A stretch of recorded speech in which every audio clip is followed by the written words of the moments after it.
Section 12.2, day number 1, example 1. Hopefully you watched the preview video of all of those different properties of logs in the last video.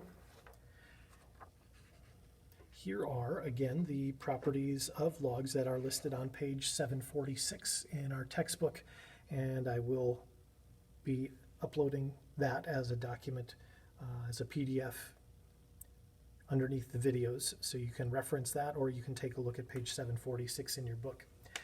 Again, how we're going to be using these, we're going to take a look at something that's kind of complicated with a limit to start with, and we will use these 8 properties that are down at the bottom. 1, 2, 3, 4, 5, 6, 7. I guess there's 7. I can't count. I do know that there are 3 kinds of people in this world. People who can count and people who can't. Anyways. That box has 7 properties in it. Left side, we're taking something that is a single limit that's kind of complicated, and then on the right side it shows you how to break that up into limits that we will be able to use at the end. These 2 limits again at the top, those allow us to actually evaluate. So we're going to break things apart first using these 7 limits at the bottom, and then once we have them broken apart, then we will use the 2 limits at the top to do some evaluating. 12.2, the directions that I'm going to give you for the day 1 assignment are going to be to use the properties of limits. So use those properties that we just were taking a look at, those 2 at the top with the 7 at the bottom. Use those properties of limits to evaluate each limit, so we should be able to come up with an exact answer. To start with, for letter A, we're going to do the limit as x approaches -3 of x squared minus 2x plus 5. So to start with, what I'm recognizing is that we do have this trinomial here after our limit, and there are some things here that are being added and subtracted. So I'm going to use our sum and difference properties to go through and come up with a limit that this is equal to. It actually will end up being a couple of limits. We have 3 terms here, so I'm going to break this up into 3 separate limits using that sum property and the difference property that we had listed out earlier. So again, the difference property allows us to take something where we have 2 things subtracted, write it with 2 limits. So I'm going to use that to break these first 2 terms up, and then we have some addition, so I'm going to use that for the last part.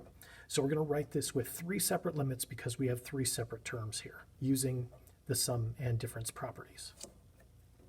So this is equal to the limit as x approaches -3. All of our limits will continue to use this same constant all the way through. It will be the limit as x approaches -3 of x squared minus the limit as x approaches -3 of 2x plus the limit as x approaches -3 of 5. We've used the sum and difference properties to go through and take this single limit of something pretty complicated, and now we have 3 separate limits of things that are pretty simple. Again, the goal is for us to come back to and rewrite things using just these. We want to evaluate using these top 2. And the only thing that we can have after the limit for us to do evaluating for these 2 properties is either a constant, just a number, or just the letter x, just our variable. It can't be 5x, it can't be x squared. We will need to use other properties to break these apart. So taking a look at the 3 terms that we have now, when I take a look at this first limit, this is not the limit of a constant, and it is not the limit of just x. So I'm going to have to use one of the properties down below in order to break this up some more. When I look at the next limit, we have the limit as x approaches -3 of 2x. Again, it's not just a constant, and it's not just an x. We have a 2 here in front, so we're going to need to use one of those other properties in order for us to evaluate that limit and break it down even further.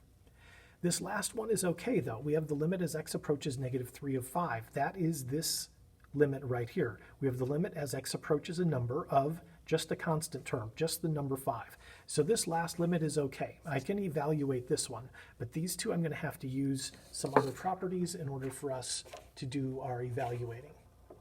What we do have in those first 2 terms is we have an x squared, so I'm going to want to use the power property in order to rewrite that one. So that allows us to take the limit, which is on the outside here of the brackets, and put it on the inside with the exponent outside of the brackets. So it would look like this. In our next step, I'm still going to do the limit as x approaches -3 of, and what I want to do is I want to put the x here, but then I'm going to put that entire thing in parentheses and then put the squared on the outside. So we had the limit as x approaches -3 of x squared. Now we have the limit as x approaches -3 of x with the squared on the outside. The limit is on the inside with the x. So that is how, again, we can use our power property. And then here what we have is we don't just have an x in that term.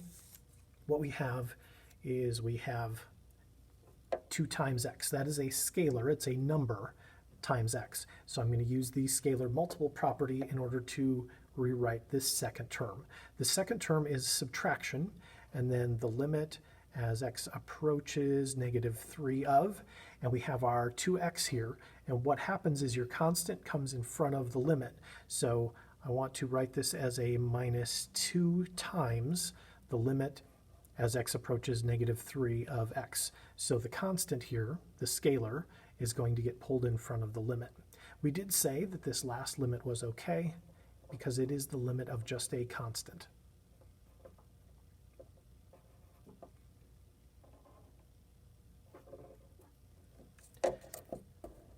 All right, so we had a limit of a trinomial. I used the sum and difference properties to break that up into 3 separate limits. I can't do my evaluating until I have my limits written either as a constant or just an x. So in this step, we didn't have just an x or just a constant for these two, so I used a couple more properties in order to rewrite. And now if you take a look at what we have, inside the brackets here I have the limit as x approaches -3 of just x. That's okay. And if we look at this one, we have -2 times, but now if I look at the limit, I have the limit as x approaches -3 of just x, and that's okay. And then this last one is the limit as x approaches -3 of a constant. So we just have the limit to evaluate here for x, and here for a constant. So now we can go through and we can use these top 2 limits to do our evaluating. And if you remember how those work, when you have the limit as x approaches a constant of x, you just take that number and you plug it in for x. So in the brackets here, the limit as x approaches -3 of x, you just take the -3, you plug it in for x, and we get a -3 there. Usually we'd have parentheses. The book uses brackets there. It's the same thing. We have a -3 raised to the 2nd power. Then we have -2 times, and here we have the limit as x approaches -3 of x again. So you're going to take this -3 and plug it in for the x, and that's going to give us a -3. So it's going to be times a -3 there. Let me get rid of that times in between so it doesn't look like a negative. So it's -2 times a -3, plugging that in for that x. And then we have plus the limit as x approaches -3 of a constant. If you take this -3, try to plug it into the variable, there isn't one. So that just comes out as the number 5. And now we just need to use a little PEMDAS to come up with our final answer. -3 squared gives me 9. -2 times -3 gives me a +6. So we end up with 9 plus 6 plus 5. I can write that on the next line here, I guess. 9 plus 6 plus 5. And if we calculate that, that is equal to 20 for our final answer.